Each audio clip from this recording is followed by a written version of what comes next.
அறம் சார்ந்த மருத்துவம், அற்புத மருத்துவம்.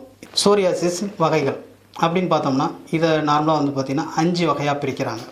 என்னென்ன அப்படின்னு பார்த்தீங்கன்னா plaque psoriasis, guttate psoriasis, inverse psoriasis, pustular psoriasis, erythrodermic psoriasis அப்படின்னு 5 வகையாக பிரிக்கிறாங்க.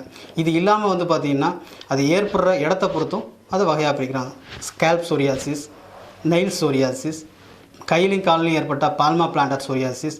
இதை வந்து நம்ம கவனிக்காமல் விட்டால் நாளைக்கு வந்து பார்த்திங்கன்னா சோரியாட்டிக் ஆர்த்தரைட்டிஸ் அப்படிங்கிற கண்டிஷனாக மாறும். சரி, அப்போ இந்த சோரியாசிஸோட வகைகளில் என்னென்ன அப்படின்னு நம்ம பார்த்தோம். அதை பற்றி கொஞ்சம் டீட்டெயிலாக பார்ப்போம்.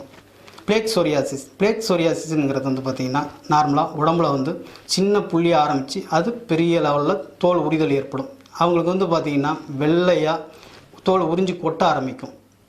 அதாவது வந்து பார்த்திங்கன்னா மீன் செதில்னு சொல்கிறோம்ல, அது மாதிரி வெள்ளி ஜருகை மாதிரி உறிந்து கொட்டும். இது பெரும்பாலும் வந்து பார்த்திங்கன்னா அவங்களுக்கு வந்து ஜாயின்ஸில், அதாவது மேஜர் ஜாயின்ஸ், அதாவது எல்போ ஜாயின்ட், நீ ஜாயின்ட், இந்த மாதிரி இடத்துல அந்த இது வர ஆரம்பிக்கும். அதுக்கடுத்து வந்து பார்த்திங்கன்னா லோ பேக் ஏரியா, அதாவது வந்து முதுகுப்புறத்தில் இது வர ஆரம்பிக்கும். இதனால் வந்து பார்த்திங்கன்னா அவங்களுக்கு வந்து அதிகமான எரிச்சல், அரிப்பு, அடுத்து வந்து தோல் உறிந்து கொட்டிக்கிட்டே இருக்கும். இந்த பிளேக் சோரியாசிஸ் தான் சோரியாசிஸால் பாதிக்கப்பட்டவங்களில் 90% பேருக்கு இந்த வகையான சோரியாசிஸ் தான் இருந்துகிட்டு இருக்குது. அதுக்கடுத்து வந்து பார்த்திங்கன்னா கட்டேட் சோரியாசிஸ். கட்டேட் சோரியாசிஸ்னால் என்னென்னு பார்த்தீங்கன்னா சின்ன செவந்த புள்ளி மாதிரி ஆரம்பித்து உடம்பு ஃபுல்லாக இருக்கும். இது வந்து பார்த்திங்கன்னா நம்ம முதுகுப்புறத்துலேயும் அல்லது நமக்கு வயிற்றுப்பகுதியிலையும் இது அதிகமாக இருக்கும். இதனால் வந்து பார்த்திங்கன்னா எரிச்சல் அதிகமாக வரும். இது வந்து பார்த்திங்கன்னா சோரியாசிஸால் பாதிக்கப்பட்டவங்களில் 10% பேருக்கு இந்த பிரச்சனை இருக்கிறதா சொல்கிறாங்க.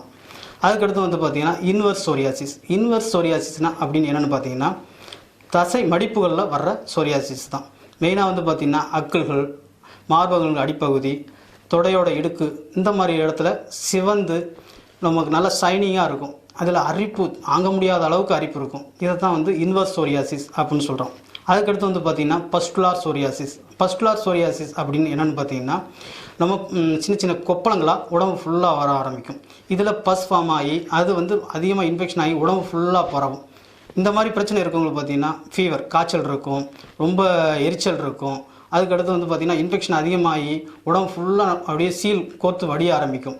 இது பெரும்பாலும் வந்து பார்த்திங்கன்னா 20 வயசுக்கு கீழே, அதாவது அந்த வயசில் இருக்கவங்களுக்கு, குழந்தைகளுக்கு இது வர ஆரம்பிக்கும்.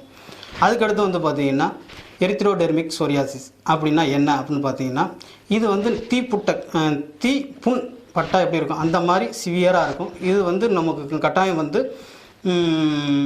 மெடிக்கல் எமர்ஜென்சின்னு சொல்லுவாங்க. இதை கட்டாயம் சிவியராக பார்க்கணும். இந்த கண்டிஷனை ஒழுங்காக ட்ரீட் பண்ணலை அப்படின்னா இது நெக்ஸ்ட்டு வந்து சோரியாட்டிக் ஆர்த்தரைட்டிஸாக மாறுறதுக்கு வாய்ப்பு இருக்குது. அதுக்கடுத்து நான் முன்னாடியே சொல்லியிருக்கேன், ஸ்கேல்ப் சோரியாசிஸ் அப்படின்னா தலையில் வரும். தலையில் வந்து பொடுகு மாதிரி ஆரம்பித்து அது ஃபுல்லாக தலையில் ஃபுல்லாக இருக்கும், காது மடல்களில் இருக்கும், புருவத்தில் இருக்கும், இந்த மாதிரி அந்த முடி உதிர்தல் கூட இருக்கும். இதுதான் வந்து ஸ்கேல்ப் சோரியாசிஸ் அப்படின்னு நம்ம சொல்லுவோம். இது நிறைய பேர் எங்கள்கிட்ட வர்ற பேஷண்ட்டு கேட்குற கொஸ்டின் என்னென்னா ஸ்கேல்ப் சோரியாசிஸ்க்கும் அதாவது பொடுகுக்கும் என்ன டிஃப்ரெண்ட்டு உங்களுக்கு சொல்லுங்கள் சார் அப்படின்னு கேட்பாங்க.